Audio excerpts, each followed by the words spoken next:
Hello students, आज मैं आपको माल्थस के जनसंख्या सिद्धांत के बारे में बताऊंगी। प्राचीन काल से ही विचारकों ने जनसंख्या संबंधी विषयों पर अध्ययन किया। जनसंख्या में वृद्धि के संबंध में इन विचारकों में मतभेद भी रहा और उन कारणों की खोजबीन की गई जो जनसंख्या वृद्धि के लिए उत्तरदायी थे। जनसंख्या संबंधी विषयों का समष्टिपरक विश्लेषण जनसंख्या सिद्धांत के अंतर्गत दिया जाता है। जनसंख्या सिद्धांतों के इतिहास में सबसे प्रथम व सबसे महान विचारक माल्थस हैं। इन्हें जननांकिकी का जनक भी माना जाता है।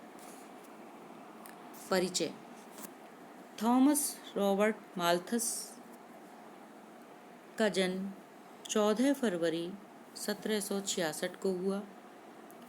माल्थस ने 18 वर्ष तक अपने घर में ही विद्या प्राप्त की थी और फिर कैम्ब्रिज में जेसिस कॉलेज के छात्र बने। सन 1804 में हेलबरी कॉलेज में अर्थशास्त्र के प्रोफेसर बने। उन्होंने जून 7, 1798 में एक निबंध लिखा और उसका प्रथम संस्करण निकला, जिसमें निबंध का शीर्षक था an essay on the principles of as it affects the future improvement of society.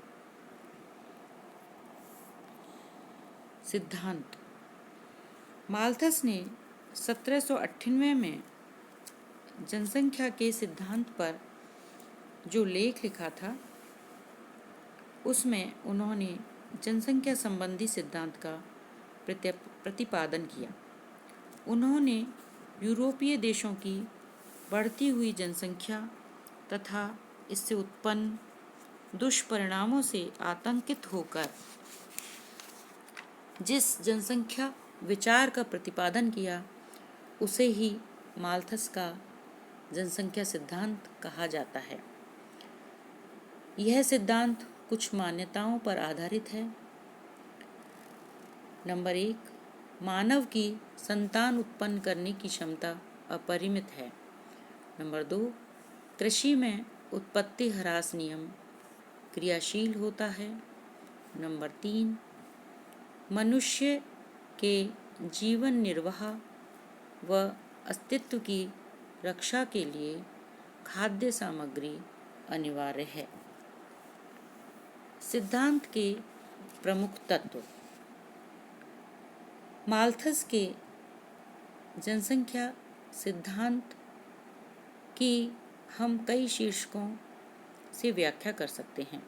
Number 1, जनसंख्या के बढ़ने की दर, rate of increase in population. Malthus ने बताया कि जनसंख्या ज्यामितीय दर से बढ़ती है। उनका कथन है कि अनियंत्रित जनसंख्या ज्योमेट्रिकल रेशो से बढ़ती है और यदि जनसंख्या को नियंत्रित नहीं किया गया तो वह 25 वर्ष में दुगनी हो जाएगी। ज्यामितीय दर से बढ़ने वाली जनसंख्या की वृद्धि को आगे चित्र की सहायता से भी समझाया गया है। ज्यामितीय दर से बढ़ने का अर्थ है 2, 4, 8, 16, 32, 64, 128 आदि। नंबर 2, खाद्य सामग्री के बढ़ने की दर। माल्थस ने बताया कि खाद्यान्न की पूर्ति जनसंख्या की तुलना में धीरे धीरे बढ़ती है। चूँकि कृषि उपज में उत्पत्ति ह्रास नियम लागू होता है, इसलिए खाद्य सामग्री में वृद्धि गणितीय अनुपात में होती है, अर्थात इस प्रकार होगी 1, 2, 3, 4, 5, 6। आदि। नंबर 3, खाद्यान्न एवं जनसंख्या के बीच असंतुलन। जब जनसंख्या में वृद्धि ज्यामितीय दर से और खाद्यान्नों में वृद्धि अंकगणितीय दर से होगी तो एक सीमा के बाद दोनों के बीच असंतुलन पैदा हो जाएगा। नंबर 4, जनसंख्या की वृद्धि में प्रतिबंध।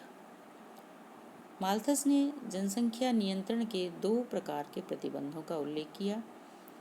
पहला, प्राकृतिक अवरोध या प्राकृतिक प्रतिबंध। ये वे अवरोध हैं जिन्हें प्रकृति लगाती है तथा इनसे मृत्यु दर बढ़ जाती है, जिससे खाद्य सामग्री से अतिरेक जनसंख्या भार कम होकर उसके बराबर हो जाती है।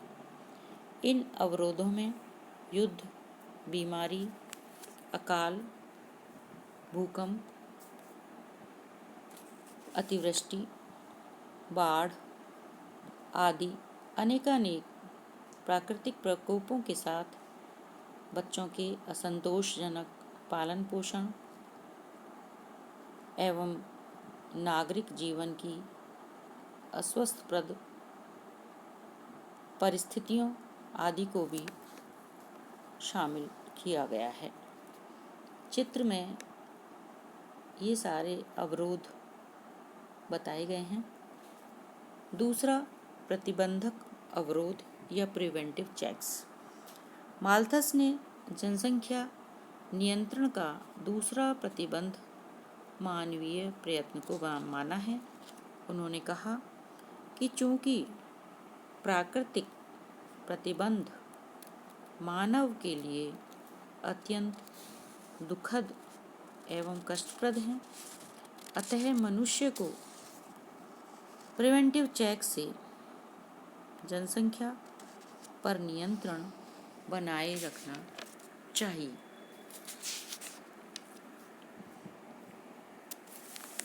माल्थस के सिद्धांत की आलोचना। थॉमस रॉबर्ट माल्थस वह पहले व्यक्ति थे जिन्होंने संपूर्ण विश्व का ध्यान जनसंख्या वृद्धि की समस्या पर आकर्षित किया। उन्होंने अपने इस सिद्धांत के कारण काफ़ी प्रसिद्धि प्राप्त की, लेकिन यह भी सत्य है कि शायद किसी अर्थशास्त्री की इतनी कटु आलोचना भी नहीं हुई। सिद्धांत की आलोचनाओं में से प्रमुख इस प्रकार हैं। नंबर 1, जनसंख्या ज्यामितीय अनुपात से बढ़ती है। यह आलोचकों ने गलत बताया।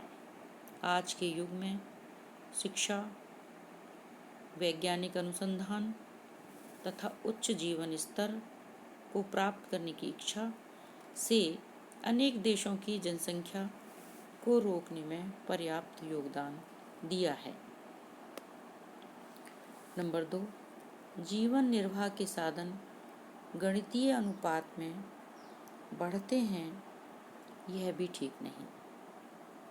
नंबर 3, माल्थस ने जनसंख्या के गुणात्मक पक्ष और न्यायोचित वितरण पर ध्यान नहीं दिया। नेक्स्ट, माल्थस ने जन्म लेने वाले व्यक्ति को उपभोक्ता के रूप में अधिक देखा, जबकि श्रम शक्ति के रूप में उनकी दृष्टि नहीं गई। नेक्स्ट, अति जनसंख्या की स्थिति में प्राकृतिक अवरोध अनिवार्य रूप से क्रियाशील होते हैं, यह भी प्रामाणिक तथ्य नहीं है। और आधुनिक कृषि की उन्नत प्रविधियों एवं अन्य साधनों के द्वारा खाद्यान्न उत्पादन में तीव्र गति से आज भी वृद्धि हो रही है। फलतः खाद्य संकट का खतरा नहीं है। यद्यपि माल्थस के जनसंख्या सिद्धांत की अनेक आलोचनाएं हुई हैं, लेकिन इन आलोचनाओं से यह निष्कर्ष निकाला जाना चाहिए कि यह निष्कर्ष नहीं निकाला जाना चाहिए कि यह सिद्धांत निरर्थक है। क्लार्क का कहना है कि माल्थस के सिद्धांत की पुष्टि करने के लिए ही उसका उतनी गंभीरता से खंडन किया गया है।